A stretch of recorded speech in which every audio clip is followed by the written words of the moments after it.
Good morning, afternoon, and evening, depending on what time you're viewing this right now. My name is Lenny, like Lenny Kravitz. Like the IMJ.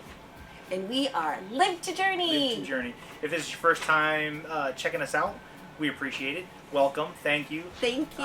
And before we get going, please hit that subscribe button. Hit us with a thumbs up. Please leave a comment and tell us what you think. All of it helps out, and we really do appreciate it. Yes. This is kind of different from our regular scheduled program. Yeah. This would normally be our seasonal video from when we went out west last summer, but we decided that we were going to do this video today. The reason why is because a couple weeks back, Jay and I got sick. Really sick. And it got us a little emotional, well, especially me. There's a lot of emotions involved, especially in relation to full-time RV life. Yes. We've been full-timing for a year and a half now. We wanted to make a list of our top cons that we believe, at least for us, in this lifestyle, this full-time RV lifestyle. We tried to keep it things that pertained strictly to full-time RV life, not really dealing with somebody who's a weekender or even a half-year RVer, a part-time RVer. We're going to get right into it, and this isn't going to be a big negative rant. We're going to go through all of the cons first, and then at the end, we're going to kind of go back and talk about the ways we've thought of or figured out to help make them less stressful, maybe manage them a little bit better for anybody who wants to get into this lifestyle, because it does have its pros. It does. And but you got to take the good with the bad and the bad with the good. So getting right into it, we're going to go with the first one, and these are no particular order of suckiness. These are just how we kind of wrote them out. And we started it off with one, medical. Medical is a big issue. Huge issue that we've dealt with since we started this journey. From the VA. So I have to deal with VA hospitals, and the whole time we were going out west, I tried getting appointments here and there to get things done, and it was nearly impossible. Now I've got some medical anxieties, I guess, issues that I dealt with. I mean, from back when she was back in 2019, when she nearly died, she was in the hospital, and so she's got severe anxiety when it comes to medical stuff. So especially for her, when you're in someplace new, going to an emergency room in an unfamiliar place can be daunting. Yes. So that's a big issue. Brings up a lot of emotions and anxiety. Not knowing the hospital, not knowing if it's a good hospital, you're not knowing anything about the area or anything, and the fact that most places, unless you go to the ER, you've got to schedule a visit with a primary care, and those can take time. Medication. Medication's a huge issue. Are you insured out of state? Sometimes we've had issues because we're insured out of state getting medication. So without getting too much into it, that's been a big issue for us that's caused a lot of stress for full-time RV life. Stick with us till the end, and we'll kind of talk about some of the things that we've talked about to kind of aid or manage or mitigate some of the stress involved with medical. Number two, hair salon. Let's talk about how stressful it can be on women when you can't get the right hairdresser. Not just women, men too. Sometimes, you might need to get the beard oiled, waxed. But it's definitely super stressful for women, I think. Like right now, if you look at my hair, I'm dealing with a lot. She's due. I'm due, but I had to wait. I have had to wait months to let my hair heal from being so damaged from a hairdresser that I thought I could trust, but she can get very emotional especially after she lost a lot of her hair during her surgery. Yes, so hair is a little bit of a big deal for me. So I guess finding that good hair salon that you can trust, confident about their competency, and you can go back. So that's another big issue for full-time RV life. That's number two. Number three. Family stability, familyness. Family. Being homesick. Like, I'm so homesick sometimes for home. Yeah. We get homesick. Yes. We get homesick for North Carolina, which we spent 15 years of our lives. Specifically, when we went out west, we got homesick for East Coast tree life. I would say out west, like Utah, Arizona, the western slope of Colorado, where a lot of it is that high desert, not a lot of trees. You get homesick for grass. You get homesick for greenery and things like that. Not having a home base where and family that support system, I think. Yeah, where family can come visit you, where your friends can kind of come by, where you can say, hey, let's have a get together. When you're full-time RV, you don't have that. It's just not there because you're always traveling around. So unless it's all on you to go and make those connections, or to go and visit family, which is one of the nice things of RV life. Yeah, because you can go see them. But it would be nice once in a while if they could just come and see you, Yeah.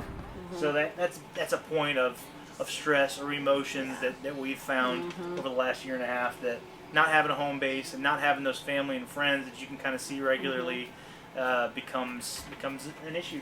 Becomes emotional sometimes. Yeah, it's emotional. Especially for women, I think. So family stability. Okay, now we're on to number 4. 4. RV problems equal home problems. Yes. And what that means is, if you are not full-time RV and something goes wrong with your RV, you take it to the shop, you leave it there, you go back to your home, you go on with your life. When you're full-time, you can't do that. Nope. And it's a constant thing of stress for us. Yeah. To the point where I fix everything myself, even if I can fix it, I'm fixing it, because. And thank God he's like that. The thought of taking it to a dealership and having to wait through that process. Yeah.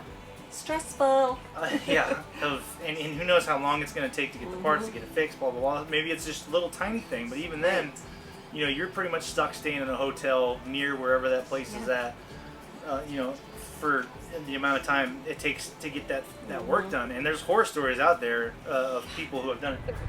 Happily Ever Hanks, if you guys watch them, they went through it. You went through a horrible ordeal with their RV, and so it's scary. Yeah, so that's a constant form of stress for full-time RV life, that there's not really any way to get around it. You just have to hope and pray that nothing serious goes wrong with your RV that you can't fix. Fingers crossed. On your own, or that at least you can get fixed quick. So that's a big form of stress for RV life, is the fact that that's, you could be without your home. If something goes wrong with it, then you're out of your home. And like us, we have animals. Yeah, we got 2 dogs. One of them's a big dog, so. What are we going to do with our animals? We had to find a pet-friendly hotel. Remy and Ruckus got to go with us, and that's one of the big reasons why you do this lifestyle, so you can have your own stuff. We don't like staying in hotels, so it's one of those things. So number 5. Winter is coming. Yeah, winter. So winter life, RV life in the winter in cold temperatures is not fun. Horrible. We've done it once, and it wasn't even that cold. And it doesn't have to be freezing. If it gets down into the 40s, then that's when you start having issues. And things start happening, inside your RV that don't happen in a home. A lot of condensation going on. And then, not to mention, once it gets below 30, and worrying about water lines freezing, having to unhook, use your freshwater tank, just stuff that makes it just frustrating. Expensive. Yeah, and if you're staying somewhere and paying for electricity, or you have to use your gas to heat your RV up, and there's a lot of things you can do. Again, we're going to hit this in the end, but in general, living in colder temperatures in an RV is not that fun, and so that limits you to where you can go. Most people go down south, either to Florida or like Nevada, Arizona, maybe the southern parts of Texas, to escape the winter in an RV. Right. And because you're limited to where you can go, and because you kind of have to go there for the whole winter, is it going to get boring? Once you've done it, you've done it. So then it just becomes, like, what do you do? Do you stay, in one RV park the whole winter to save money, because that's the only way you can save money. Then you're going to be stuck paying a lot more money moving around to kind of break up the monotony of it. So winters suck in full-time RV life.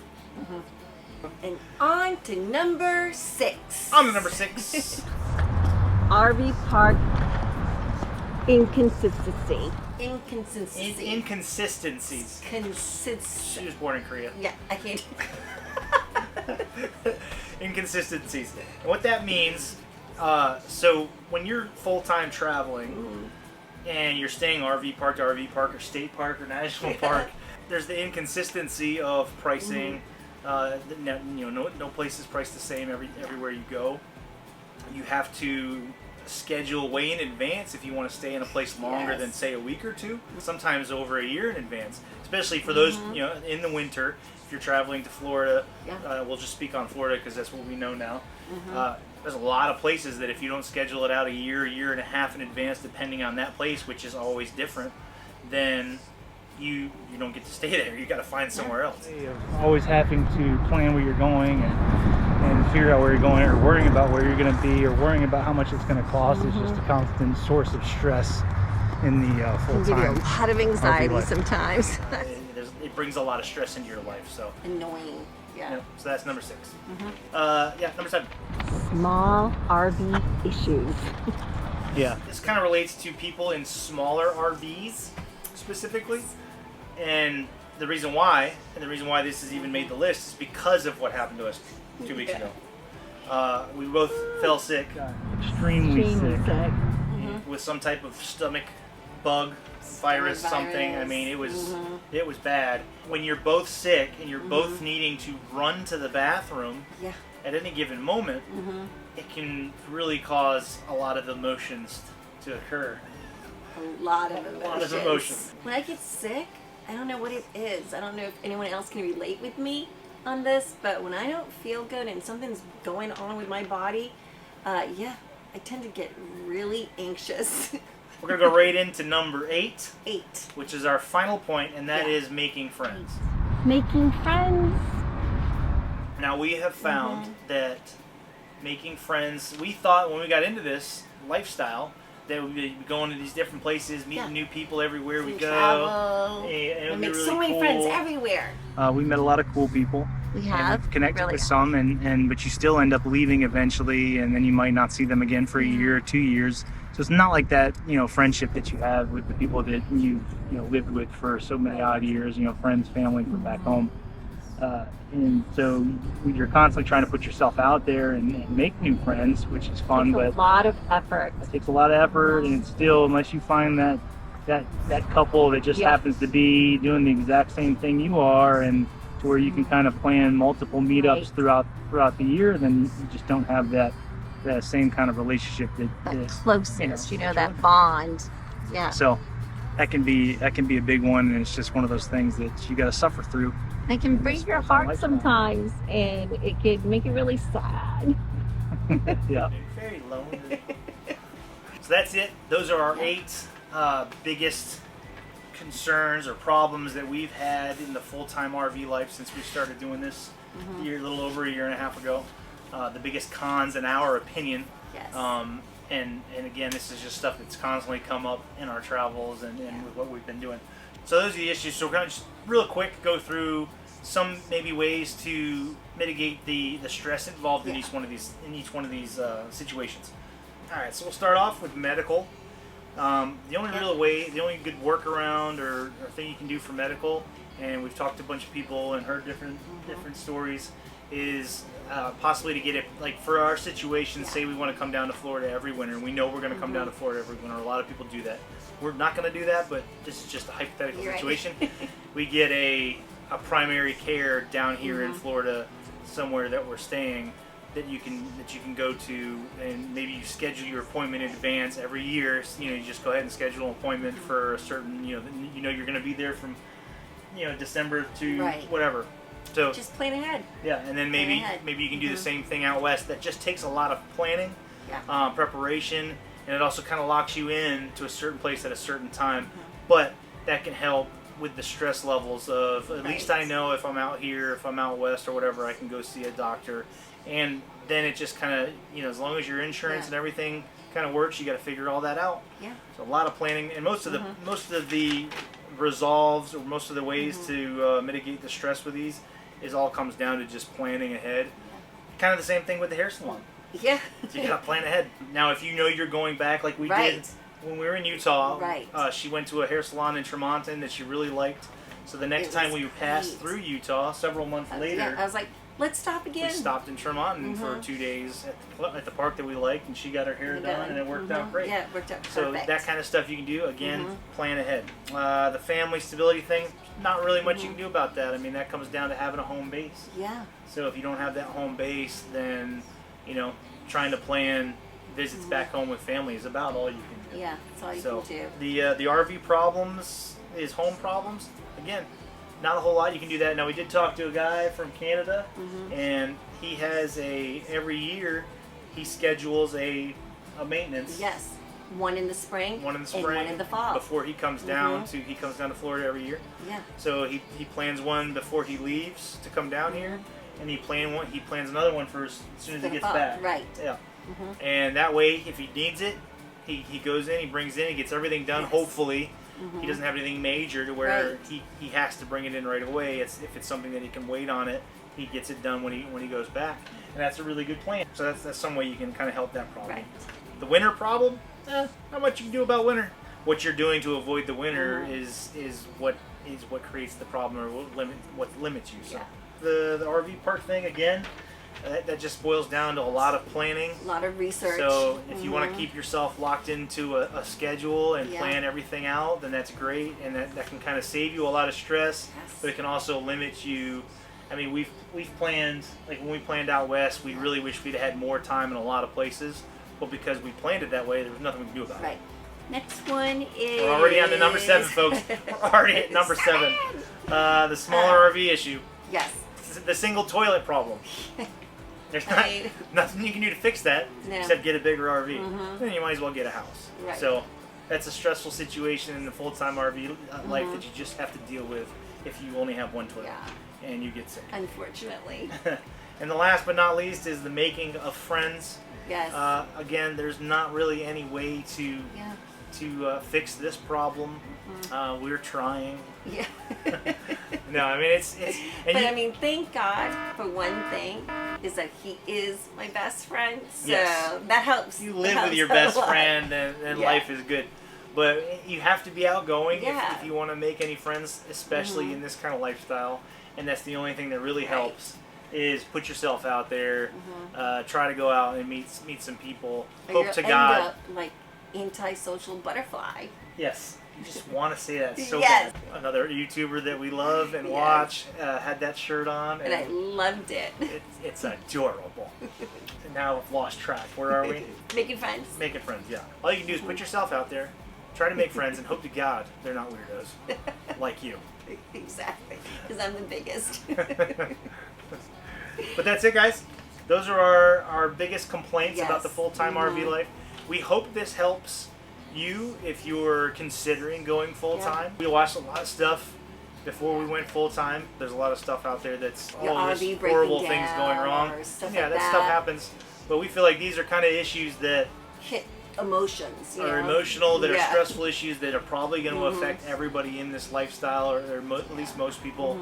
And yes, there are ways to kind of combat it, but it just takes a lot of planning and preparation. And if you go into this lifestyle knowing these things, and you can you're more prepared. Go ahead and plan it out. Like I wish we'd have thought about it when we first started, saying, okay, well, let's go ahead and get ahead of the game and get doctors or get primaries in these different places.